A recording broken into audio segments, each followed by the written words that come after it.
오늘 때를 기다리는 믿음의 사람 하는 제목으로 하나님의 말씀을 함께 나누겠습니다.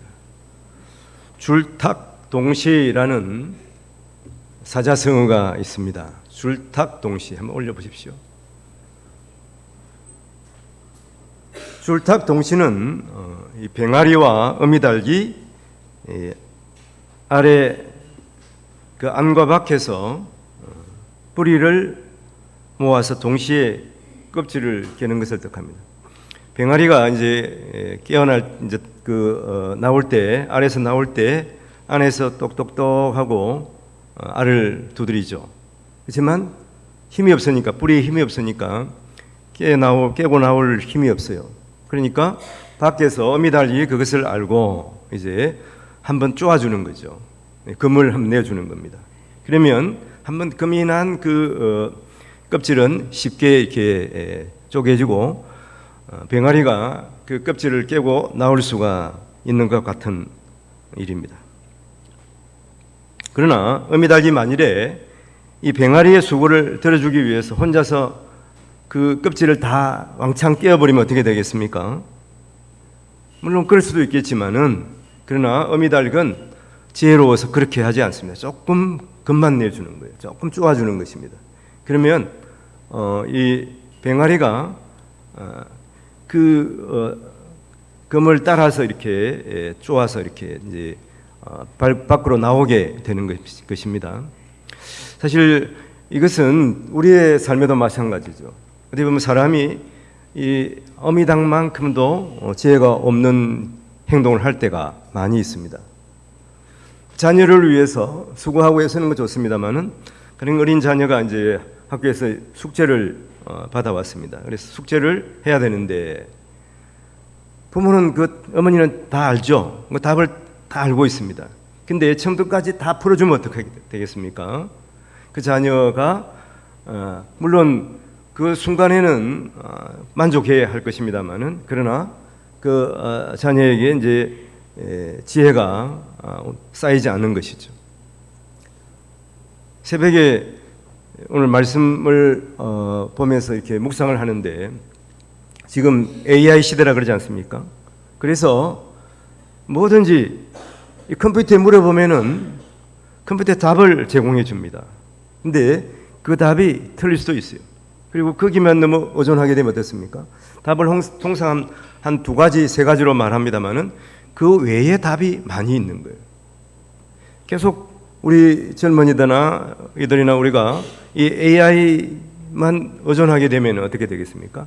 이 창조적인 생각을 할 수가 없는 것이죠. 창조적인 사고를 할 수가 없고 너무 거기에 의존하게 되는 것과 같은 것이죠. 우리의 삶에도 하나님께서 우리에게 복을 왕창 주시면 좋죠. 하지만 그렇게 하시지 않는 이유가 무엇입니까? 사람은 이렇게 자기가 원하는 것 이상으로 이렇게 가지게 되면은 또 그것에 만족하지 않습니다. 그래서 더 많은 것을 요구하게 되고 또 교만해지기 십상이에요.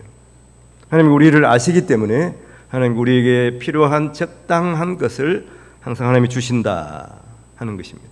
그래서 우리가 실력이 쌓이면 그에 맞게 하나님께서 우리에게 더 많은 것으로 맡겨 주실 것을 믿습니다. 이 줄탁동시를 생각하면서 우리의 기도에 하나님께서 응답하시는 것이죠. 기쁘게 응답하십니다.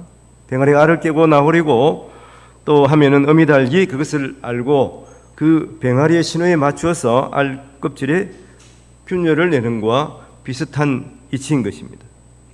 하나님께서 우리가 기도할 때 동시에 하나님의 능력의 손을 움직이십니다. 그래서 우리가 기도하고 또 수고할 때 그 수고가 미미할지라도 하나님께서 10배 100배로 우리에게 은혜와 복을 주시고 능력을 주시는 것입니다. 근데 한 가지 이 줄탁동시라는 사자성어를 생각하면서 여기에서 의미하는 것과 또 하나님께서 우리의 기도에 응답하시는 것은 같지가 않다는 것을 우리가 생각해야 되는 것이죠.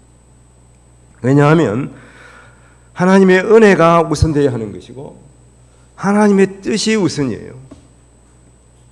그 병아리가 안에서 이렇게 신호를 주는 것 같지만은 어미는 그 상황을 이미 그 시기를 알고 있잖아요. 근데 안에서 신호하는 것보다 의미가 먼저 어떤 준비를 하고 있다는 것을 우리가 생각할 수가 있습니다. 우리도 기도하면서 내가 신호를 해야 하나님께서 응답하시는 것이 아니라 하나님의 뜻이 무엇인가를 우리가 또 알고, 그래서 그것을 하나님께 구할 수가 있어야 한다는 것입니다. 하나님 50%, 내 50%가 아니에요. 하나님의 은혜가 100%입니다. 그리고 우리는 최선을 다해서 또 우리의 삶에 하나님의 뜻을 이루기 위해서 살아가야 하는 것입니다. 그래서 우리가 하나님의 역사에 동참하게 되는 것이죠. 이것이 사람인 우리가 누리는 영광이에요.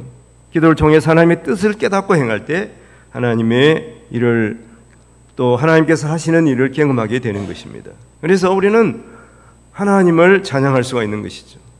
오늘 본문에 보이는 느헤미야는 바벨론으로 포로로 끌려간 백성들의 이 귀환한 이러한 내용들을 기록하고 있습니다. 사실은 세 번에 걸쳐서 이스라엘 백성들이 바벨론에 끌려갔어요.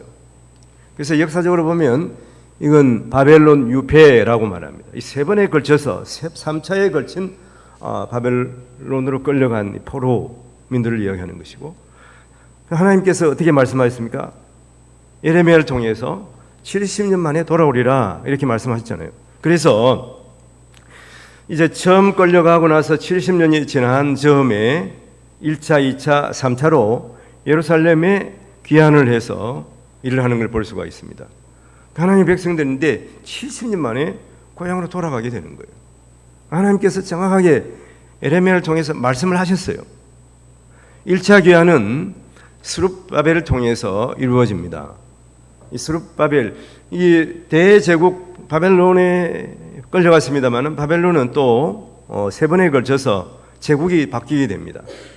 메대 제국으로, 그 다음에 세 번째는 바사 제국으로 바뀌고, 우리가 잘 아는 페르시아 제국, 지금 이제 이란 땅이 지금 페르시아 제국이 있었던 땅이에요. 그래서 페르시아의 초대 왕, 이 고레스 왕이 하나님으로부터 지시를 받는 거예요. 그래서 하나님의 백성인 이스라엘 사람들은 자기 고향으로 돌아가서 예루살렘 성전을 건축하라, 그렇게 칙령을 내립니다. 하나님을 잘 알지도 못하는 왕이에요. 근데 물론 하나님에 대한 그러한 지식은 있었겠죠. 근데 하나님께서 강권적으로 이 고레스에게 그렇게 칙령을 내리도록 하신 거예요.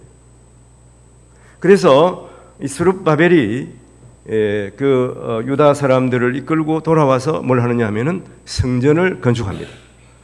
성전을 바로 건축하려고 했는데 또 여러 가지 방해 세력이 있어서 20년이 지난 즈음에 다시 건축을 하게 됩니다.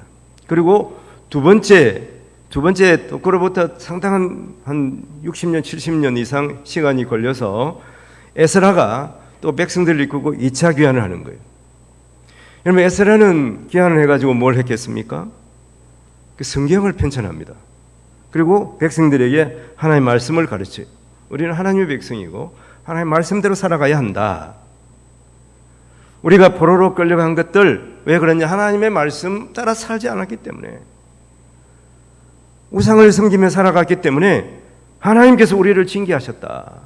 그래서 다시 고로스를 통해서 우리를 꼭으로 돌아가게 하신 것은 뭐냐? 이제는 하나님의 백성답게 살아가라는 것이죠. 그래서 하나님의 말씀을 가르치고 또 하나님의 말씀을 또 편찬하기까지 했습니다. 그래서 역사서는 대부분 이 에스라 시대에 편찬된 것이 아닌가 이렇게 학자들은 말하고 있습니다. 그래서 성경을 세웠어요. 세 번째, 느헤미야도 백성들을 이끌고 귀환을 했습니다. 이 세 번째 귀환이죠. 오늘 본문에 나오는 이 느헤미야를 말하는데, 느헤미야는 고국으로 돌아와서 뭘 했습니까? 성벽을 재건했습니다. 무너진 성벽을 다시 세운 것입니다. 이렇게 세 번에 걸쳐서 하나님의 백성들이 다시 예루살렘으로 고국으로 돌아와서 하나님께서 주신 사명들을 감당하게 하신 것을 볼 수가 있습니다. 느헤미야는 앞에 1장에서 보면은 바사 제국 왕의 술 관원이었습니다. 술을 따르는 일을 하지만은 오늘날 보면은 이제 비서실장 같은 그런 역할을 한 거예요. 대제국 바사에서 왕의 신임을 얻는 그러한 높은 직위를 가지고 있었습니다. 그러나 자기의 동생이 하나니가 예루살렘에 갔다 온 것을 우리 고향이 어떻더냐 물어보니까 그 성이 무너지고 성문이 불탔다 하는 소식을 듣습니다. 그래서 느헤미야는 하나님 앞에 눈물로 기도합니다. 그리고 이 일을 위해서 헌신하기로 그렇게 결심을 하는 것이죠. 이게 느헤미야 1장의 내용이에요. 1장에서 이렇게 말을 합니다. 기도를 하는 거예요. 근데 2장에서 오늘 본문에서는 무엇입니까? 이제 왕의 제가를 받고 예루살렘으로 나아가게 되는 것이죠. 그러니까 자기 기도 응답을 받은 그런 모습입니다. 그래서 기도 응답을 받고 우리가 또 기도 응답을 받는 자세가 어떻게 해야 되는지, 또 기도 응답을 받고 그렇구나, 하나님 감사합니다, 거기서 끝나는 것이 아니라 내가 해야 할 일이 무엇인가, 하나님께서 나에게 주신 사명이 무엇인가, 그것을 생각하고 그것을 행해야 되는 것이죠. 하나님 앞에 쓰임 받는 사람, 바로 이런 사람들입니다. 느헤미야는 먼저 하나님의 응답을 받고 응답을 받기까지 믿음으로 기다린 사람이에요. 오늘 2장 1절 말씀 보면 아닥사스다 왕 제20년 니산월에 왕 앞에 포도주가 있기로 내가 그 포도주를 왕에게 드렸는데 이전에는 내가 왕 앞에서 수심이 없었더니, 이렇게 말합니다. 자, 여기 보면 아닥사스다 왕 제20년 니산월이라고 그랬죠.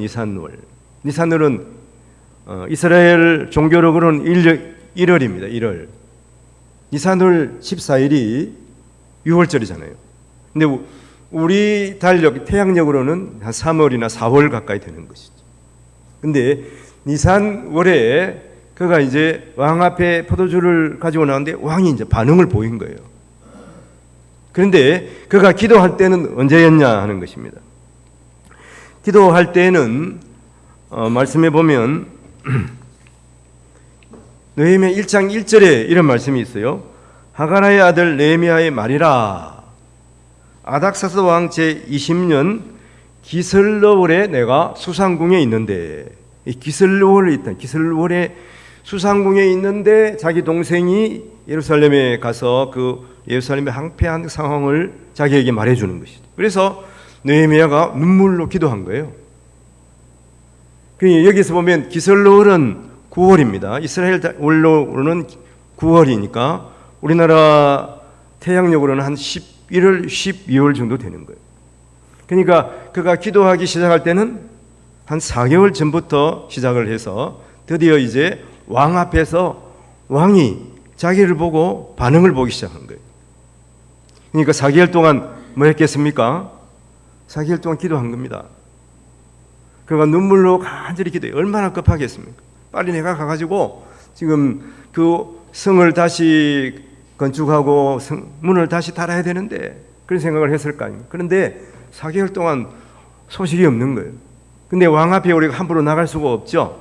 왕 앞에 자기의 요구를 함부로 할 수가 없습니다. 우리가 잘 아는 대로 에스더 성경에 보면 에스더가 이제 자기 민족이 몰살당할 위기에 있었지만 됐습니까? 왕 앞에 나가면 죽을 수 있어요.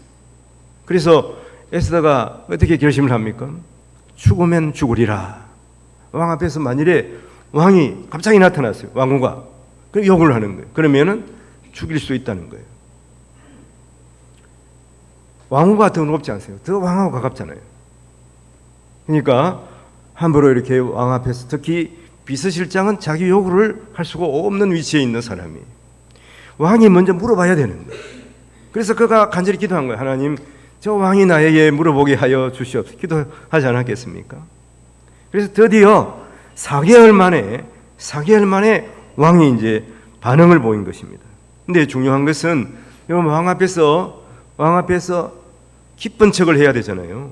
그 왕이 볼 때 우리 신하들이 나를 보고 기뻐하는구나, 나를 반갑게 여기는구나, 그래야 되는 거예요. 근데 왕이 딱 보니까 이 느헤미야가 그렇지가 않은 거예요. 수심이 가득한 거예요. 근데 신하가 수심이 가득하면 왕이 너 수심이 가득하냐? 화를 내면 어떻게 되겠습니까? 당장 목이 떨어질 수도 있어요. 그렇지 않습니까? 저기 무슨 나를 죽이려고 핵책하는 거 아니냐? 이렇게 생각하는 순간 하여튼 왕이 얼마든지 신하를 죽일 수도 있는, 목을 칠 수도 있는 그런 상황입니다. 이거 얼마나 두렵겠습니까? 그래서 두려워하면서 그가 왕 앞에서 말하는 걸 볼 수가 있습니다. 2장 2절에 3절에 보면 왕이 내게 이르시되 내가 병이 없거늘 어찌하여 얼굴에 수심이 있느냐 이는 필은 내 마음에 근심이 있음이로다 하더라. 그때 내가 크게 두려워하여 왕께 대답하되 왕은 만세수를 하옵소서 내 조상들의 묘실이 있는 성읍이 이제까지 황폐하고 성문이 불탈사오니 내가 어찌 얼굴에 수심이 없사오리이까. 여기서 보면 만세수를 하옵소서 내 조상들의 묘실이 있는 성읍이 이렇게 말합니다. 본래 예루살렘을 말하면 되죠. 예루살렘이라고 말하지 않고 내 조상들의 묘실이 있는 성읍이 황폐하고 성문이 불탔다 이렇게 말하고 있습니다. 이렇게 말한 이유가 무엇이냐 하면은 사실은 이 느헤미야보다 앞서서 예루살렘에 돌아온 사람이 있었죠. 제일 먼저 1차 귀환한 사람들, 이 스룹바벨, 섹스바벨과 또 그다음에 예수와 그런 사람들이 1차로 예루살렘에 돌아왔잖아요. 이 성전을 그들은 이제 지었다고 그래요. 이게 스룹바벨 성전이라고 그러는데, 성전을 지으면서 성벽은 어떻게 해요? 성벽도 다시 세우고 싶지 않았겠어요? 그 일을 하지 않았어요. 왕이 말한 대로 그냥 성전만 지었습니다. 그리고 2차로 귀환한 에스라가 있는데, 에스라도 하나님의 말씀을 가르치면서 이제 성벽을 다시 세우면 좋겠다 그런 생각을 했겠죠.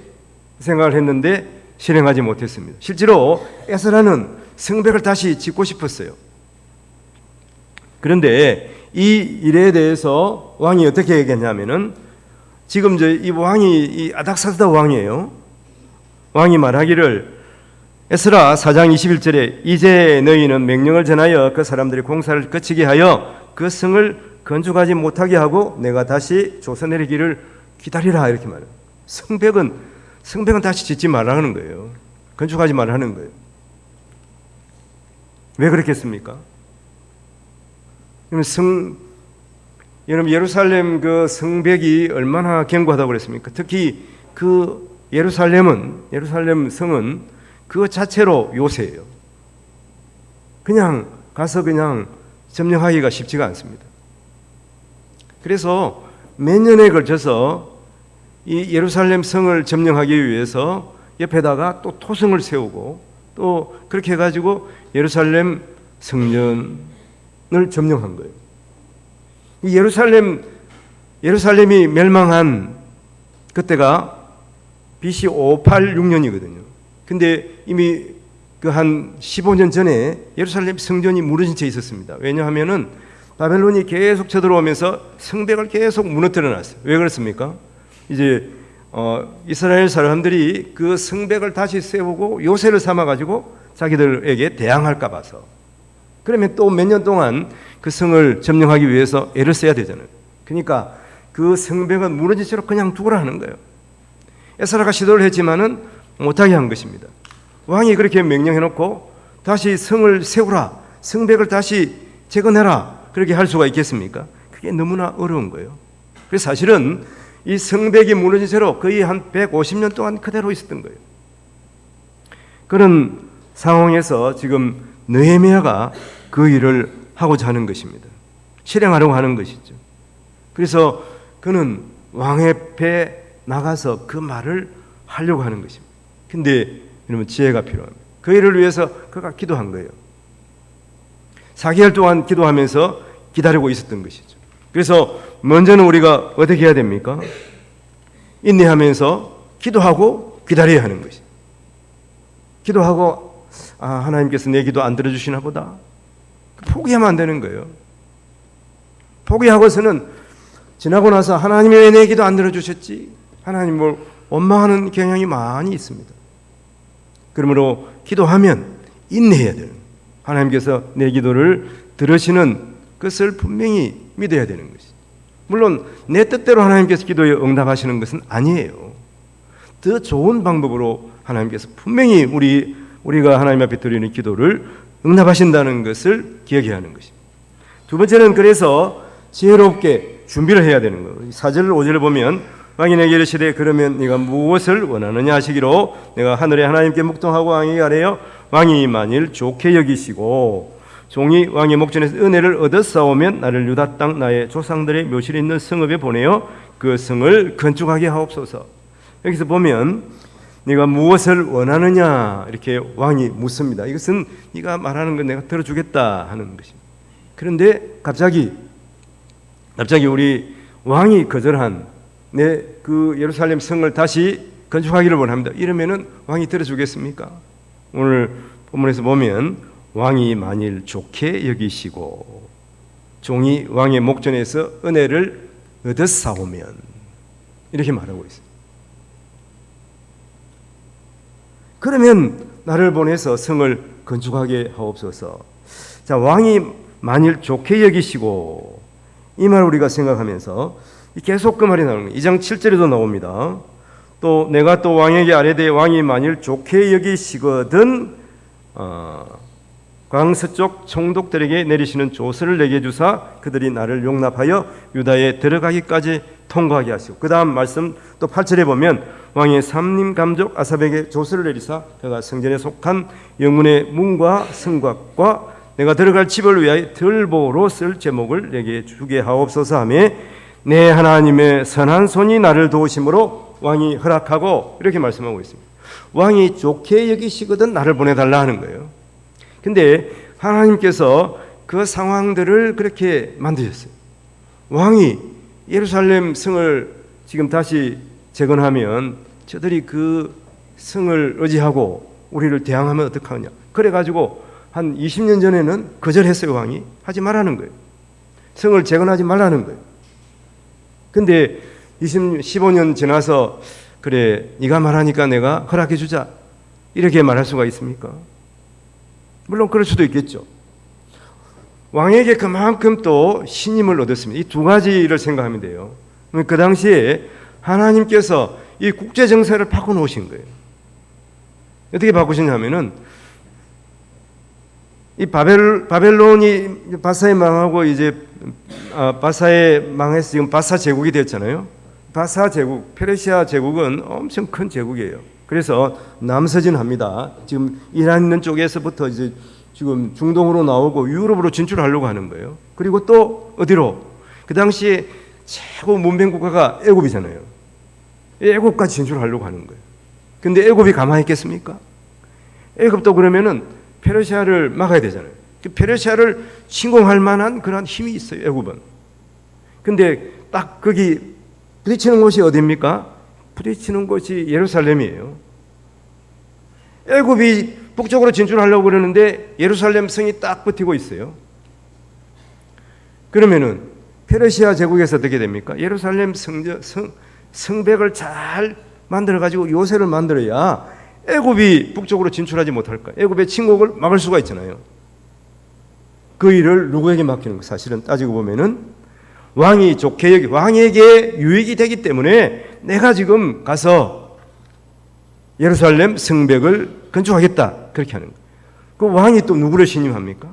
만일 왕이 신임하지 않는 사람이 이 예루살렘에 총독으로 있으면 언제든지 왕을 배반할 수가 있잖아요.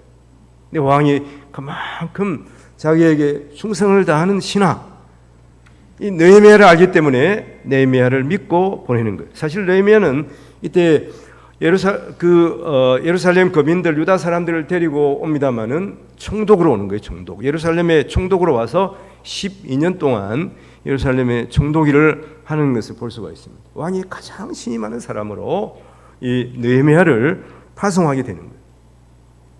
지난 150년 동안 하지 못하던 이 성벽 재건을 느헤미야가 기도할 때 하나님의 손으로 하나님 국제 정세를 바꾸게 하시고 왕이 어쩐지 느헤미야를 신임하게 하셔서 그 일을 하게 하시는 거예요.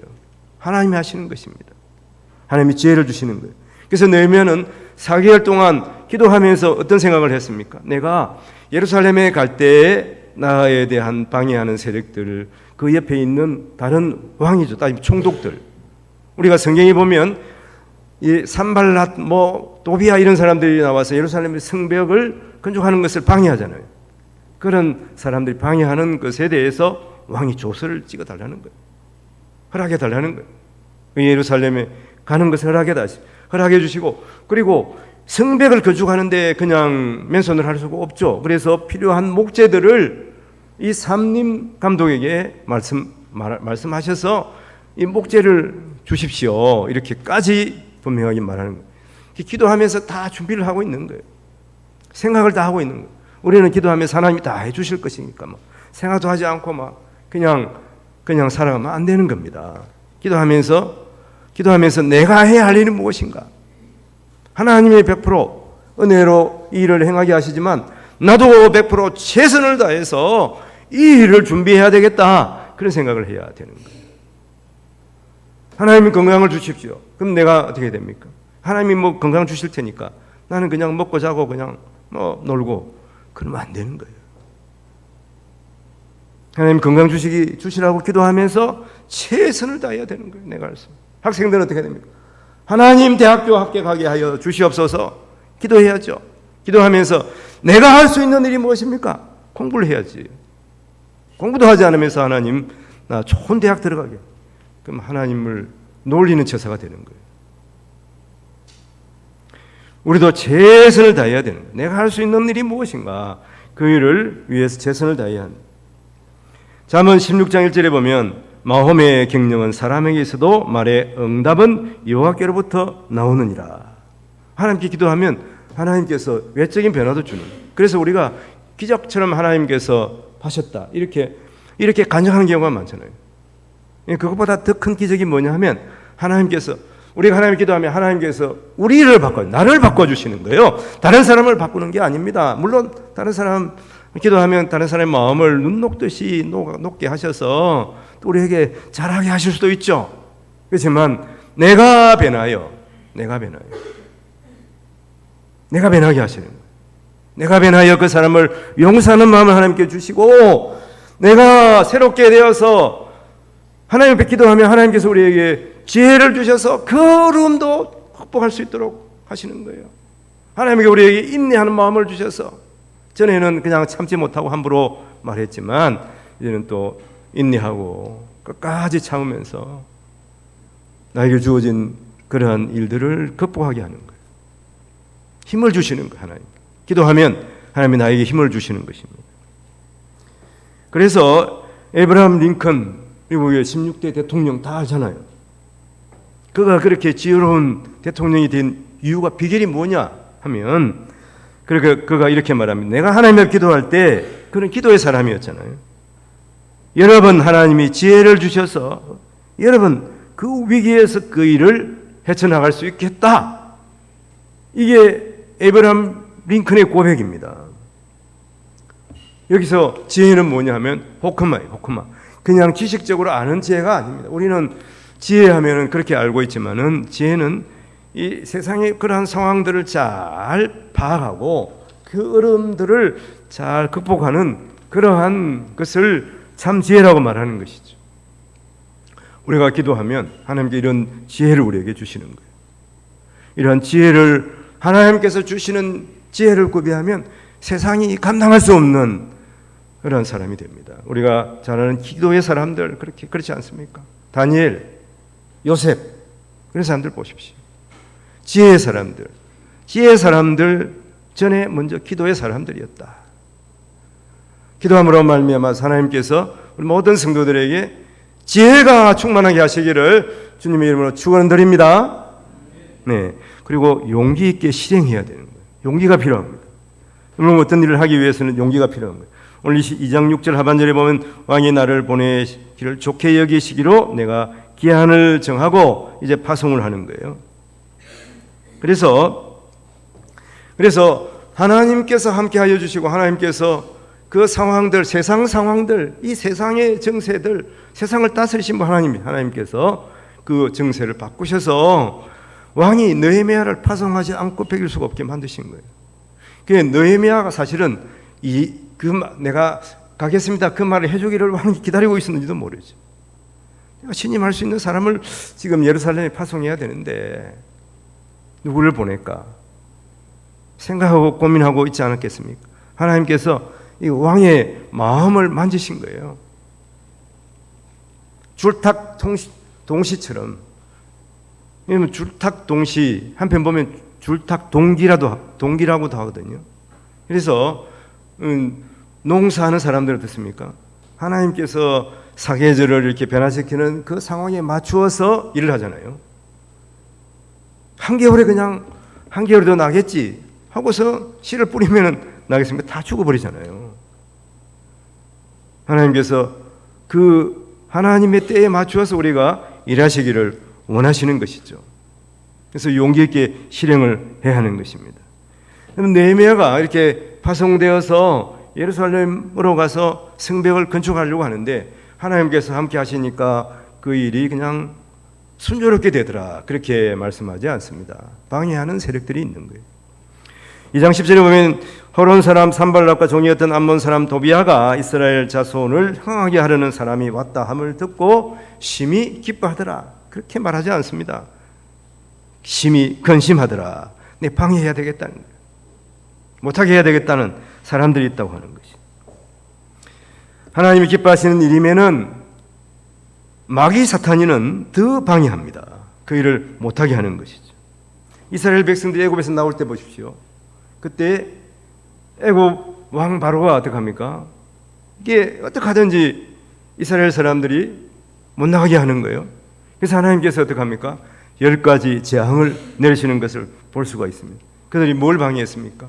하나님의 백성들이 노예에서 해방되어서 가나안 땅, 하나님의 약속하신 땅으로 들어가는 것을 싫어하는 것이죠. 만왕의 왕 예수님이 이 땅에 오실 때도 수많은 방해 세력들이 있었습니다. 예수님의 사역을 방해했습니다. 시기하고 예수님에 대해서 나쁜 소문을 냈습니다. 결국은 당시의 총독인 빌라도와 결탁해서 예수님을 십자가에 못 박았습니다. 하나님의 지혜는 한이 없습니다.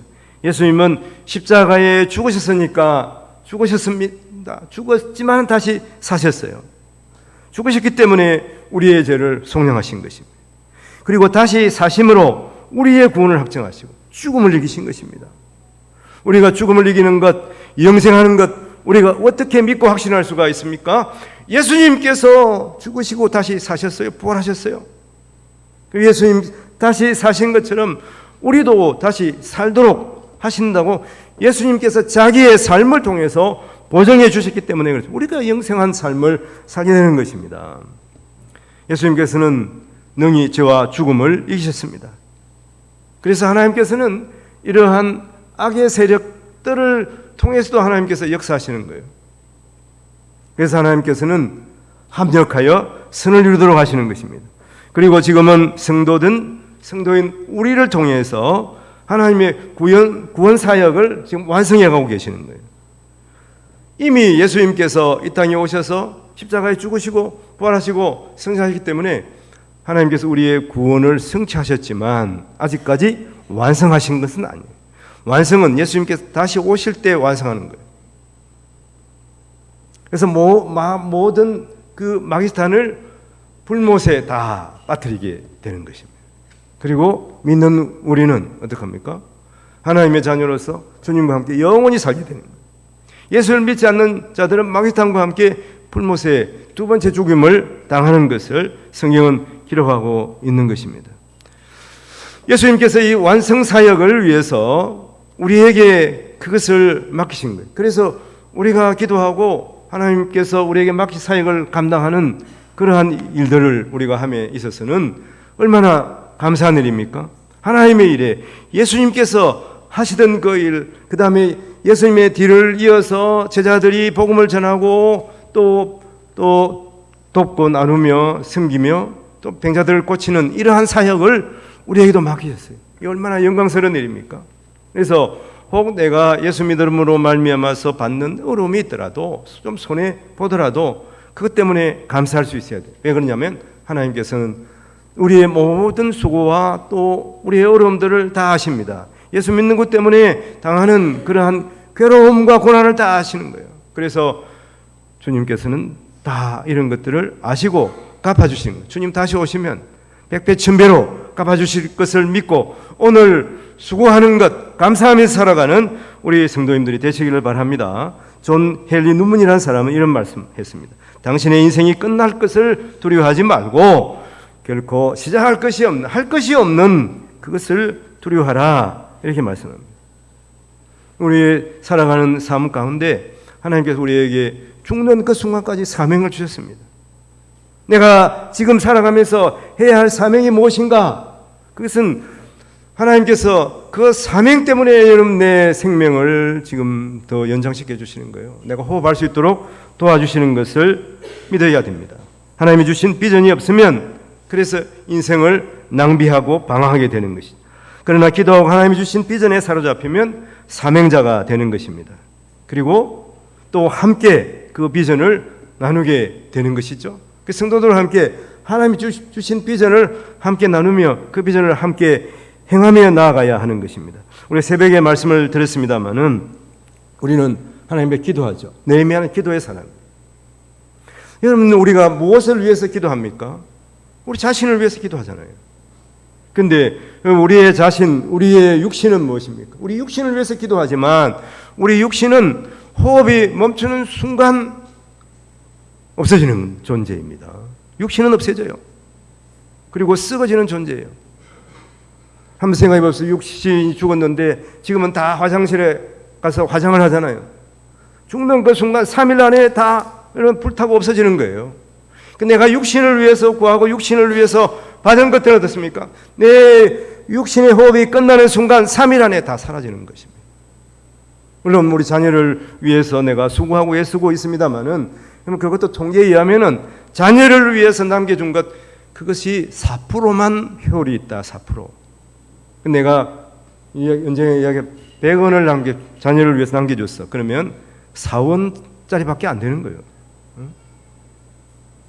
사실 그렇지 않습니까? 이게 자꾸 말이 길어지는데 우리가 자녀들이 결혼하면 자녀들이 어떻습니까? 물론 남은 아니지만 자녀 아들 오면 아들을 누구에게 뺏기는 거예요? 그 부인, 그 며느리에게 사실 우선순위가 더 가는 거예요. 나보다 또 며느리가 더 우선순위입니다. 그게 아니라고 우리가 할 수가 없습니다. 그렇기 때문에 하나님께서 맡겨주신 사명을 위해 살아야 되는 거예요. 나를 위해 사는 것이 아니라 내 자녀를 위해 사는 것이 아닙니다. 우리 삶은 하나님을 위해서 사는 삶이 되어야 되는 거예요. 하나님께서 맡겨주신 그 사명을 감당하면서 사는 사람이 되어야 하는 것이고 그리고 하나님 앞에 감사할 수 있어야 되는 것이죠. 이 일을 하나님이 하셨다고 고백할 수 있어야 되는 거예요. 그래서 그는 그렇게 고백하지 않습니까? 그 느헤미야서를 전체적으로 보면 느헤미야는 이렇게 항상 고백합니다. 하나님의 선한 손이 함께 하심이라고 고백하는 거예요. 이 느헤미야 성경은 느헤미야의 간증이며 회고록이에요. 나중에 느헤미야가 성벽을 다 완수하고 또 12년 동안 이렇게 정독일을 마감하고 나서 쓴 회고록 같습니다. 그가 얼마나 엄청난 일을 했습니까? 그렇지만 그가 고백하는 것이 무엇입니까? 하나님의 선한 손이 나와 함께 하셨으므로 내가 이 일을 감당할 수 있었다고 고백하는 것이죠. 또 느헤미야, 이 놀라운 업적과 더불어서 느헤미야를 우리가 보면서 잊지 말아야 할 것, 그것은 기도하는 사람이었다. 자기를 위해서 기도하는 것이 아니라 하나님이 주신 사명을 위해서 기도하는 사람이었다 하는 것이죠. 우리도 그런 사람이 되어야 합니다. 우리가 기도를 시작할 때 하나님은 능력의 손으로 역사하시기 시작합니다. 느헤미야가 기도할 때 하나님은 왕의 마음을 만지시고 세계 역사를 조율하시기 시작하십니다. 백성들이 작은 손으로 서로 협력하며 성읍을 쌓기 시작할 때, 그 벽돌 한 장 한 장들을 올려놓기 시작할 때 하나님께서는 그것을 기쁘게 보시고 150년이 지난 점까지 이렇게 무너져 있던 그 성읍을 52일 만에 다시 재건하도록 하시는 것입니다. 하나님께 함께 일하고 또 하나님의 일에 적극 참여하여 하나님이 행하시는 일들을 목격하며 하나님을 찬양하며 살아가시는 우리 모든 성도들이 되시기를 주님의 이름으로 축원을 드립니다. 기도하겠습니다. 우리의 기도를 들으시는 하나님 아버지, 주를 믿고 기도할 수 있으니 감사합니다. 하나님, 우리의 삶에 어려운 일을 당하거나 무너진 것이 있습니까? 기도하게 하옵소서. 믿음으로 기도를 계속하게 하시고 하나님께 주신 지혜를 구비하며 어려움들을 담대하게 용기를 가지고 추진해 나가는 저희들 되게 하여 주시옵소서. 우리가 할 수 있는 최선을 다할 때 하나님께서 하나님의 능력의 손을 움직여 주실 줄로 믿습니다. 그래서 하나님을 찬양하게 하옵소서. 하나님의 능력에 감사하며 살아가게 하여 주시옵소서. 우리를 죄에서 구원하신 우리 구주 예수님 이름으로 기도합니다. 아멘. 우리 함께 일어서서